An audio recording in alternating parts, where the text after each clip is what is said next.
Hello friends, more channel Assam Tech Info লৈ আপোনালোকক আকৌ এবাৰ স্বাগতম জনাইছো। আজি মই ভিডিওটো দেখুৱাম কেনেকৈ আপোনালোকে গুৱাহাটী হাইকোৰ্টত মুকলি হোৱা 158টা পোষ্টত অনলাইন এপ্লাই কৰিব পাৰে। গতিকে চাই থাকিব এই ভিডিওটো।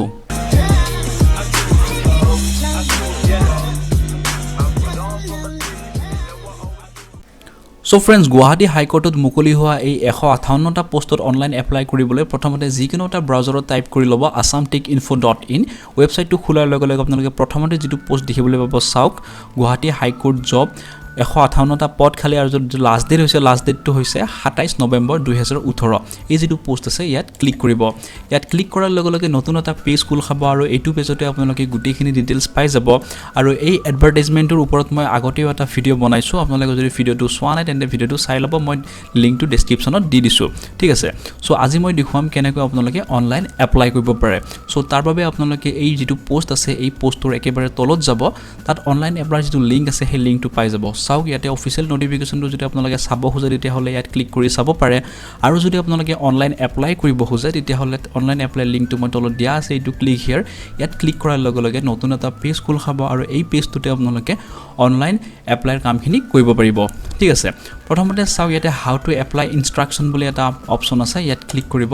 ইয়াতে প্ৰথমতে আপোনালোকে ইনষ্ট্ৰাকচনখিনি ভালকৈ পঢ়ি চাব কেনেকৈ কি কৰিব দিছে ওকে ইয়াতে চাওক গুটেখিনি ইনষ্ট্ৰাকচন দিয়া আছে আৰু যেটো অনলাইন সাবমিশন যেটো হ'ব হেতু 4টা ফেজত হ'ব ফেজ 1 ফেজ 2 ফেজ 3 আৰু ফেজ 4 ওকে সো এখিনি আপোনালোকে এপ্লাই কৰাৰ আগতে ভালকৈ পঢ়ি চাব মই সিম্পলকৈ আপোনালোকক কৈ দিছো প্ৰথমতে আপোনালোকে ফেজ 1ত আপোনালোকে ৰেজিষ্ট্ৰেচন কৰিব লাগিব ৰেজিষ্ট্ৰেচনৰ বাবে আপোনাৰ মোবাইল নম্বৰ ইমেইল আইডি এখিনি লাগিব হৈ গল তাৰ পিছত নেক্সট আপোনালোকে ফেজ 2ত আপোনালোকৰ পাসপোৰ্ট সাইজ ফটো বা আপোনালোকৰ যিখিনি ডিটেইলছ আছে সেই ডিটেইলছখিনি আপোনালোকে নেক্সট স্টেপত দিব লাগিব নেক্সট ফেজত আৰু 3 নম্বৰ ফেজত আপোনালোকে ফটো সিগনেচাৰ এইবোৰ আপলোড কৰিব লাগিব আৰু 4 নম্বৰ ফেজত আপোনালোকে যিখন আপোনালোকৰ একনলেজমেন্ট ৰিসিপ্ট বা আপোনালোকৰ যি চালান ফৰ্ম হেখন আপোনালোকে 4 নম্বৰ ফেজত ডাউনলোড কৰিব পাৰিব ওকে প্ৰথমতে চাওক আপোনালোকৰ সাইজটো কিমান হ'ব লাগিব পাসপোৰ্ট সাইজ ফটো আৰু সিগনেচাৰৰ আপোনালোকৰ পাসপোৰ্ট সাইজ ফটো আৰু সিগনেচাৰৰ যেটো সাইজ হ'ব লাগিব 5 KB ৰ পৰা 30 KB ৰ ভিতৰত হ'ব লাগিব আৰু ফৰমেটটো হ'ব লাগিব JPG PNG বা GIF এই তিনিটা ফৰমেটৰ ভিতৰত হ'ব লাগিব বেলেগ ফৰমেটত যদি আপোনালোকে আপলোড দিয়ে তেতিয়া হলে একচেপ্টেবল নহব এটা স্পষ্টভাৱে উল্লেখ আছে আৰু পাসপোৰ্ট সাইজ ফটোৰ যেটো পিক্সেল আছে চাওক আপোনালোকৰ হাইটটো হ'ব লাগিব 354 পিক্সেল আৰু ওয়েটটো হ'ব লাগিব 276 পিক্সেল আৰু যেটো সিগনেচাৰৰ চাওক ওয়েটটো হ'ব লাগিব 276 পিক্সেল আৰু হাইটটো হ'ব লাগিব 118 পিক্সেল ওকে 118 পিক্সেল ঠিক আছে সো এইখিনিয়ে হল কাম এইখিনি গুটেখিনি আপোনালোকে ঠিক ঠাক কৰি লৈ আপোনালোকে অনলাইন এপ্লাই কৰিব পাৰে ওকে সো হৈ গল নেক্সট ব্যাক যাব ব্যাক যায় আপোনালোকে ইয়াতে যেটো ফেজ 1ত আপোনালোকে প্ৰথমতে ৰেজিষ্ট্ৰেচন কৰিব লাগিব চাওক ইয়াতে নিউ ৰেজিষ্ট্ৰেচন বুলি এটা অপচন দেখিছে নিউ ৰেজিষ্ট্ৰেচনত ক্লিক কৰিব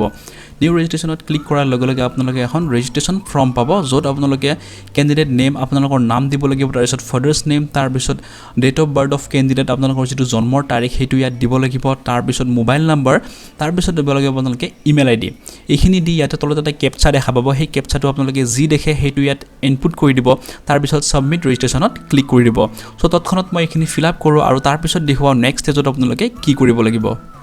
চাওক মই মোৰ গুটেখিনি ডিটেইলছ দি দিলো ৰেজিষ্ট্ৰেচন ফৰ্মত তাৰ পিছত তলত যেটো ক্যাপচা আছিল ক্যাপচাটো মই ইনপুট কৰি দিলো তাৰ পিছত মই এটা ক্লিক কৰিম সাবমিট ৰেজিষ্ট্ৰেচনত সাবমিট ৰেজিষ্ট্ৰেচনত ক্লিক কৰাৰ লগে লগে আপোনালোকে এইখন স্ক্ৰিন দেখা পাব তাৰ পিছত ইয়াতে তলত চাওক আপোনালোকৰ registered code for the applicant is ইয়াতে আপোনালোকৰ ৰেজিষ্ট্ৰেচন নম্বৰটো দেখা পাব ঠিক আছে আৰু এই ৰেজিষ্ট্ৰেচন নম্বৰটো আৰু আপোনালোকৰ যেটো পাসওয়াৰ্ড হ'ব হেতু আপোনালোকে ইমেইলতো লাভ কৰিব যেতিয়া আপোনালোকে সাবমিট ৰেজিষ্ট্ৰেচনত ক্লিক কৰে লগালগ আপোনালোকে এটা ইমেইল লাভ কৰিব সো সেই ইমেইলটোত আপোনালোকে যেটো ৰেজিষ্ট্ৰেচন কোড আৰু ডেট অফ বাৰ্থ হেতু পাই যাব তাৰ পিছত আকৌ আমি ঘূৰি আহিব লাগিব হোম স্ক্ৰিনত আৰু ইয়াতে যেটো ফেজ 2 আছে ফেজ 2ৰ কামখিনি কৰিব লাগিব ইয়াত আপুনি আপোনালোকৰ ডিটেইলছখিনি দিব লাগিব ওকে সো ক্লিক কৰিব ইয়াতে আপলোড ডিটেইলছ যেটো অপচন দেখিছে ইয়াত ক্লিক কৰিব ইয়াত ক্লিক কৰাৰ লগে লগে আপোনালোকৰ যেটো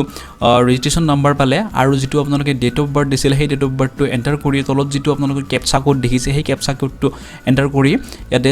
যেটো দেখিছে সাৰ্চ ক্যান্ডিডেট ইয়াত ক্লিক কৰিব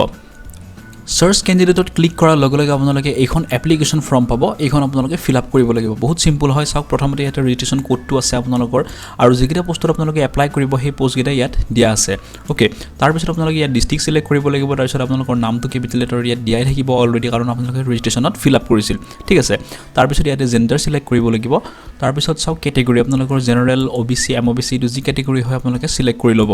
তাৰ পিছত চাওক পাৰ্সন উইথ ডিসেবিলিটি যদি আপোনালোক পাৰ্সন পিডব্লিউডি ক্যান্ডিডেট হয় তেতিয়াহলে ইয়াতে ক্লিক কৰিব যদি নহয় নালাগে কৰিব ওকে আৰু যদি ক্লিক কৰাৰ পিছত আপোনালোকৰ নেচাৰ অফ ডিসেবিলিটি কি হয় হেতু আপোনালোকে ইয়াত লিখি দিব ওকে তাৰ পিছত ফাদাৰ্স নেম থাকিব তাৰ পিছত মাদাৰ্স নেমটো দি দিব তাৰ পিছত আপোনালোকে যদি বিয়া হৈছে তেতিয়াহলে ইয়াত টিক কৰিব আৰু যদি হোৱা নাই তেতিয়াহলে নালাগে টিক কৰিব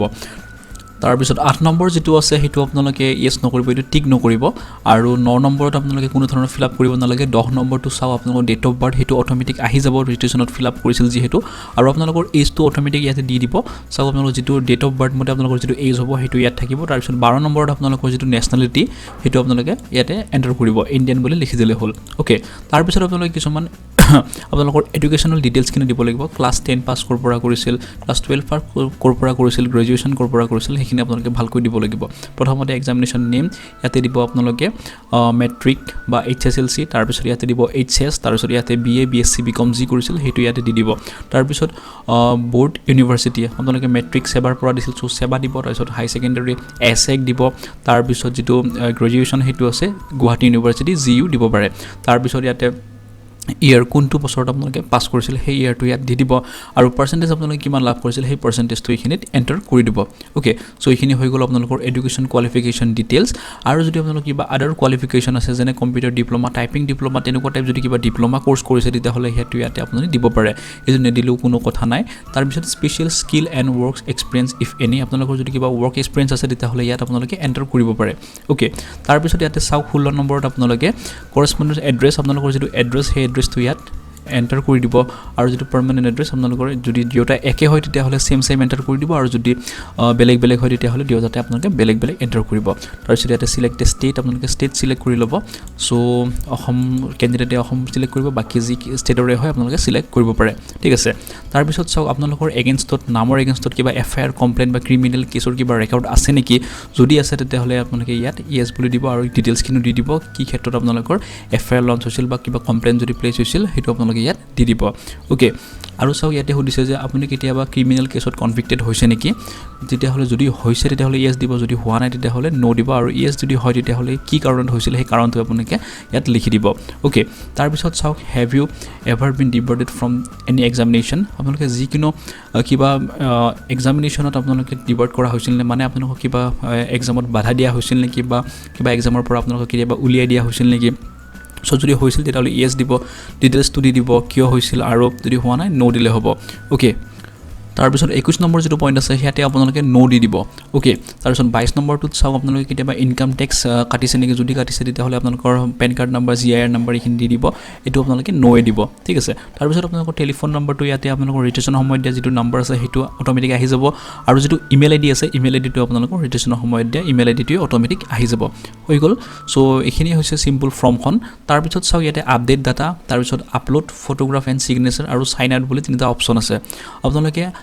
ফটোগ্ৰাফ আৰু সিগনেচাৰ খিনি পিছতো আপলোড কৰিব পাৰে সেইটা সাইন আউট কৰি আপোনালোকে উলিয়াও গুছিও যাব পাৰে কোনো কথা নাই সো এখিনি হল মেইন এপ্লিকেশন ফৰ্ম খন সো মই তৎক্ষণাত এতিয়া এই গুটিখিনি ফিল আপ কৰো আৰু তাৰ পিছত দেখুৱাম আপোনালোকে নেক্সট কি কৰিব লাগিব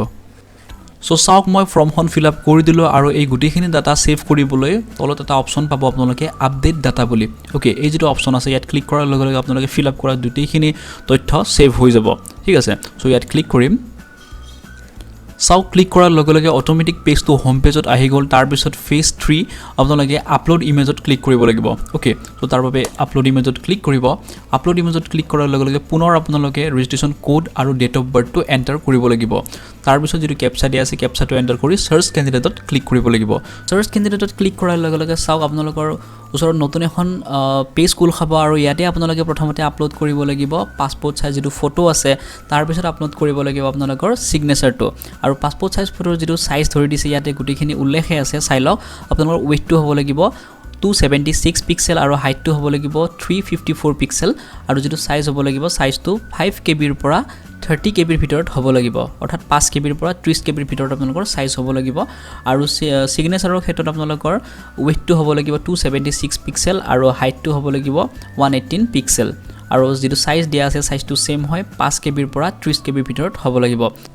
গটিকে তাৰ বাবে আমি যাব লাগিব reduceimages.com নামৰ ওয়েবসাইটটো য'ত আপোনালোকে অতি সহজে পিকচাৰসমূহ ৰিসাইজ কৰিব পাৰে ওকে সো চাওক এটো আপোনালোকে ওয়েবসাইটটো খুলি ল'ব ওয়েবসাইটটো খোলাৰ লগে লগে ইয়াত সিলেক্ট ইমেজ বুলি এটা অপচন আহিব তাত ক্লিক কৰিব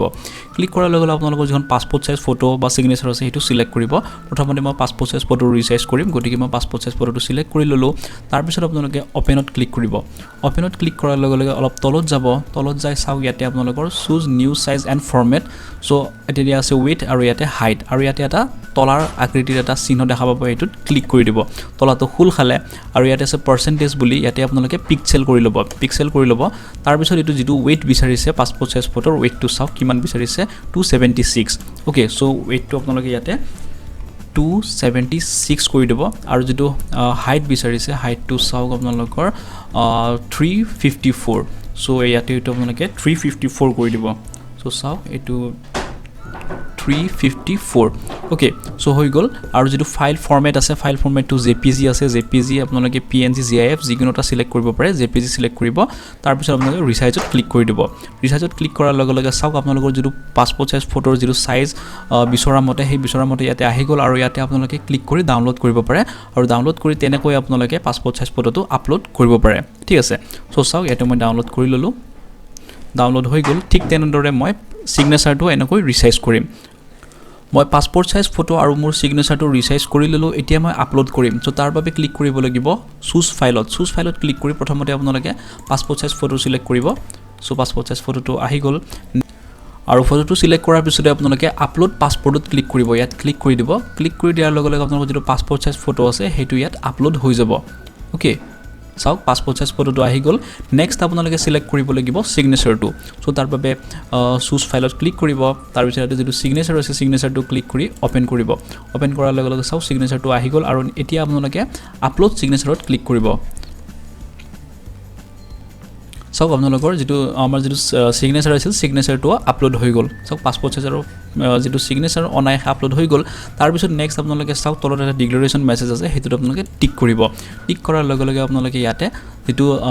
সাবমিট ক্যান্ডিডেটচাৰ হেতু এক্টিভ হৈ যাব ইয়াত ক্লিক কৰাৰ লগে লগে আপোনালোকৰ এপ্লিকেশন ফৰ্মখন সাবমিট হৈ যাব সো ইয়াত ক্লিক কৰিব আৰু ইয়াতে খুলিছে আৰ ইউ কন্টিনিউ আপোনালোকে হসাই সাবমিট কৰিব বিচাৰিছেনে যদি আপোনালোকে কিবা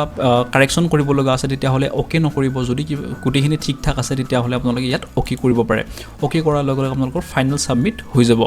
সাবমিট এপ্লিকেশনত ক্লিক কৰাৰ লগে লগে আপোনালোকে এইখন স্ক্ৰিন দেখা পাব ইয়াতে আপোনালোকে চাওক 300 টকাৰ এটা ফিস পে কৰিব লাগিব যেটো আপোনালোকে পে কৰিব লাগিব চালান ফৰ্মৰ জৰিয়তে ওকে ইয়াতে এটা অপচন পাব প্ৰিন্ট ফি পেমেন্ট চালান ফৰ্ম ইয়াত ক্লিক কৰিব ইয়াত ক্লিক কৰাৰ লগে লগে পিডিএফ ফৰম্যাটত এখন চালান ফৰ্ম ডাউনলোড হ'ব হেখন আপোনালোকে প্ৰথম প্ৰিন্ট আউট কৰি ল'ব ওকে চাওক মই চালান ফৰ্মখন ডাউনলোড কৰি দেখুৱাইছো এইখনে হৈছে চালান ফৰ্মখন এইখন আপোনালোকে প্ৰিন্ট আউট কৰি ল'ব আৰু যেটো এমাউন্ট আপোনালোকে পে কৰিব লাগে সেই এমাউন্টটো লগত লৈ যায় যিকোনোটা এসবিআই ব্ৰাঞ্চত আপোনালোকে পেমেন্টটো কৰিব পাৰে ঠিক আছে এটা কপি বেংকে ৰাখিব আৰু এটা কপি আপোনালোকক বেংকে ঘূৰাই দিব সো সেই কপিটো লগত ৰাখিব ৰেফাৰেন্সৰ কাৰণে আৰু আপোনালোকৰ এমাউন্টটো যেতিয়া সাকসেসফুলি পেমেন্ট হৈ যাব তেতিয়া আপোনালোকে জাৰ্নেল নম্বৰ আৰু পেমেন্ট ডেটটো পাই যাব ঠিক আছে আৰু আপোনালোকে যিকোনো সময়তে লগইন কৰি আপোনালোকৰ যিখন একনলেজমেন্ট স্লিপ আছে সেইখন আপোনালোকে ডাউনলোড কৰি প্ৰিন্ট আউট কৰি ল'ব পাৰে সো ফ্ৰেন্ডস যেনেকৈ আমি গুৱাহাটী হাইকোৰ্টত মুকলি হোৱা 158টা পোষ্টত অনলাইন এপ্লাই কৰিব পাৰো মই যিমান পাৰো সহজত গুটেখিনি বুজাবলৈ ট্ৰাই কৰিছো তাৰ পিছতো যদি আপোনালোকৰ কিবা কনফিউজন আছে তেন্তে মোক কমেন্টত জনাব পাৰে আৰু এই পোষ্টৰ লিংক মই মোৰ ভিডিঅ ডেসক্ৰিপচনত দি দিম তাৰ পৰা আপোনালোকে ডাইৰেক্টলি পোষ্টত এপ্লাই কৰিব পাৰিব আৰু ভিডিঅটো চাই যদি আপোনালোকে ভাল পাইছে তেন্তে ভিডিঅটো লাইক কৰক কমেন্ট কৰক আৰু শেয়াৰ কৰক আৰু মোৰ এই চেনেলটো সাবস্ক্ৰাইব কৰিবলৈ নাপাহৰিব গতিকে আজিলৈ এইখিনি ধন্যবাদ